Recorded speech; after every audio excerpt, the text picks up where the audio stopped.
Hello my dear friends. CBSE class 10 की result तो 20 मई को आएगी ही, लेकिन उससे पहले आप सभी को पता है, मैंने पिछले वीडियो में बताया भी कि कई सारे स्कूल्स में कॉलेजेस में एडमिशन शुरू भी हो चुकी है 11th क्लास की। तो ये तो एक बड़ी खबर है। आप लोग को भी पता है कि बहुत सारे स्कूल में एडमिशन्स हो रहे हैं। मैंने पिछले वीडियो में आपको बहुत सारे न्यूज़पेपर के कटिंग्स भी दिखाए थे, जहां आज से मतलब 1 मई से तो ऑनलाइन क्लासेस भी शुरू हो जाएगी। लेकिन इस बार जो सबसे बड़ा सवाल है कि कैसे पता चले कितना मार्क्स मिलेगा, कैसे पता चले कि साइंस कॉमर्स आर्ट्स में हमें क्या मिलेगा, कैसे जाने कि कौन सा स्ट्रीम अगर हम सिलेक्शन करते हैं तो जल्द से जल्द जॉब मिलेगा। अभी हम इन्हीं सब मुद्दे पे बात करेंगे और जो सबसे बड़ा मुद्दा होगा हमारा वो होगा जॉब। क्योंकि अभी के समय में आप सभी को पता है कि सबसे अधिक मारामारी जॉब की है और होनी भी चाहिए। क्यों? क्योंकि आबादी जो है वो बहुत ज़्यादा हो चुकी है और कोई भी गवर्नमेंट इतनी जॉब क्रिएट नहीं कर सकती है। लेकिन आप सभी को पता है कि जितना पैसा प्राइवेट सेक्टर में है उतना पैसा किसी गवर्नमेंट सेक्टर में है भी नहीं। तो आज हम कुछ ऐसे ऐसे स्ट्रीम सिलेक्शंस के अलावा कोर्सेज़ की बात करेंगे जो जल्द अगर आपने चुन लिया, अगर उसे आपने जल्द अपना लिया तो निश्चित रूप से आपकी जो कमाई होगी वो लाखों रुपए में होगी। मंथली में बता रहा हूँ, क्योंकि इन कोर्सेज़ के बारे में आज भी लोग बहुत अधिक नहीं जानते हैं। तो बने रहना हमारे वीडियो के अंत तक, क्योंकि आज हम बहुत बड़ी बात आपसे करने वाले हैं आपके स्ट्रीम सिलेक्शन से रिलेटेड, जो बहुत ही ज़्यादा खास है।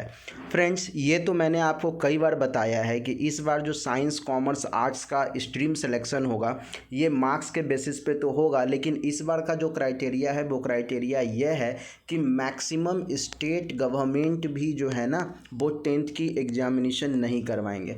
तो जब मैक्सिमम स्टेट गवर्नमेंट 10th की एग्जामिनेशन नहीं करवा पाएंगे तो ऐसे केस में क्या होने वाला है कि 10th का मार्क्स तो सारी जगह एवरेज ही चली जाना है।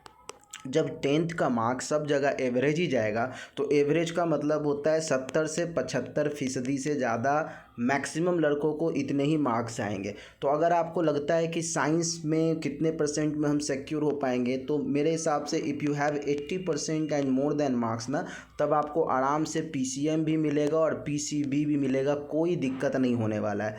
वहीं अगर आप 70% से नीचे हैं या 70% के इक्विवेलेंट में हैं तो निश्चित रूप से आपको कॉमर्स लेने में कोई दिक्कत नहीं होगी। और आर्ट्स वाले को तो कोई दिक्कत है ही नहीं, क्योंकि अपने इंडिया में आर्ट्स वाले को सबसे कम स्कोर में एडमिशन दिया जाता है और अपने इंडिया में सबसे अधिक जो जॉब लेने वाले होते हैं वो आर्ट्स वाले बच्चे ही होते हैं। मैं सब पर बात करूंगा धीरे धीरे। चलिए, सबसे पहले मैं बात करता हूं कि किस स्ट्रीम को चुन लेने के बाद कौन सा स्कोप ज़्यादा बन जाता है। देखो, अगर साइंस की बात करें तो साइंस में केवल 2 ही स्कोप खुलता है। एक तो खुलता है मेडिकल का, दूसरा खुलता है इंजीनियर का, जो बड़े बड़े स्कोप है। मैं फ़िलहाल उनकी बात कर रहा हूँ।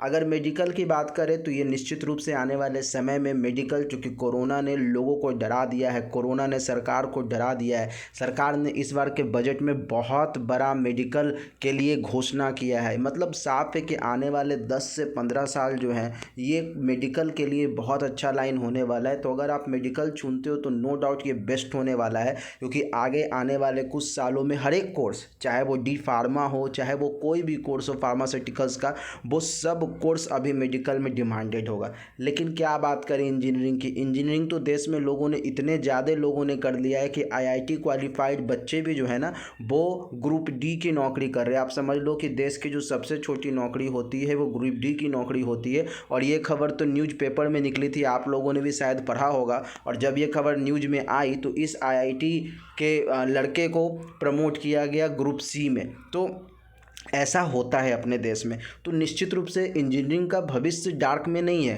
अंधेरे में नहीं है। लेकिन हाँ, इंजीनियरिंग इतने लोगों ने कर लिया है कि उतने लोगों की अब नीड नहीं है। तो मैं इस पे बात करता हूँ कि इसमें अब क्या। देखो, अभी इंजीनियरिंग का जो स्कोप है ना, उस इंजीनियरिंग में सबसे अधिक जो चलने वाली इंजीनियरिंग है वो है कंप्यूटर साइंस, क्योंकि आपको पता है कि अभी टेक्नोलॉजी का ज़माना है। और दूसरा जो इंजीनियरिंग का स्कोप जो चलने वाला है वो चलने वाला है आर्टिफिशियल इंटेलिजेंस।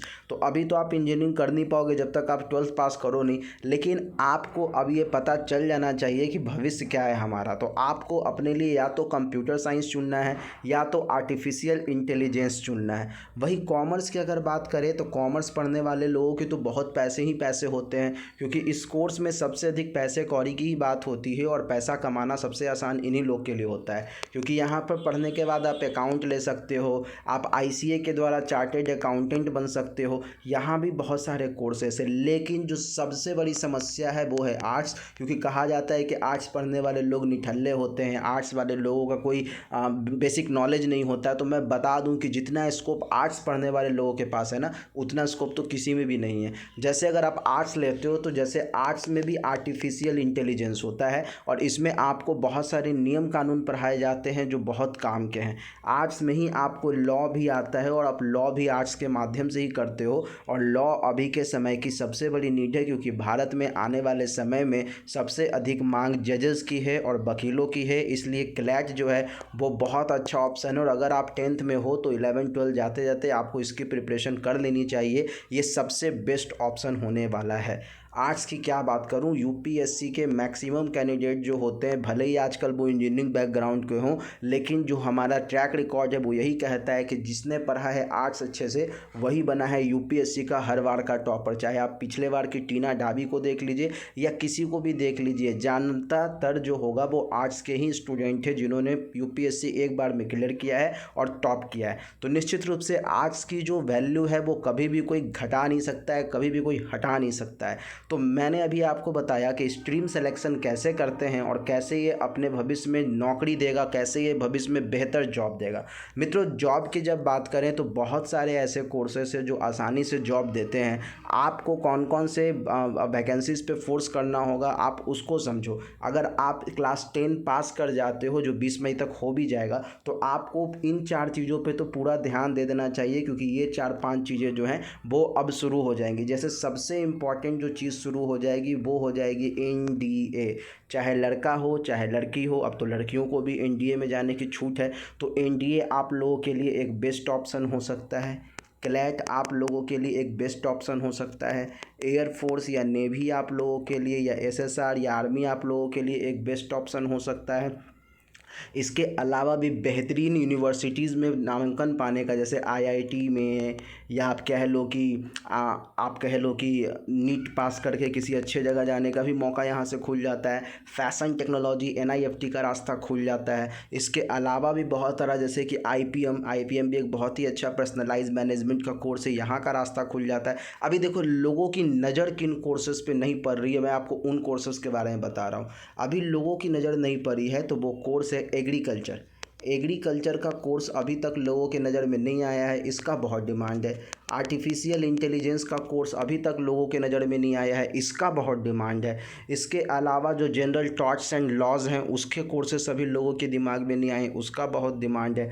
काउंसलिंग, अपने देश में काउंसलिंग तो हर कोई कर लेता है, लेकिन काउंसलिंग की डिग्री किसी के पास नहीं होती है, इसकी कोर्स की बहुत बड़ी डिमांड है। तो मेरे हिसाब से अब आप लोग को एक ट्रैक चेंज करना चाहिए और उन कोर्सेज़ को भी अब सोच लेना चाहिए कि मेरे को आगे लेना है, जो आपसे एग्जामिनेशन में तो इम्पॉर्टेंट नहीं रहेंगे, बहुत आसान पेपर होता है इनका, लेकिन आपको ये आसानी से जॉब दिलवा पाएंगे।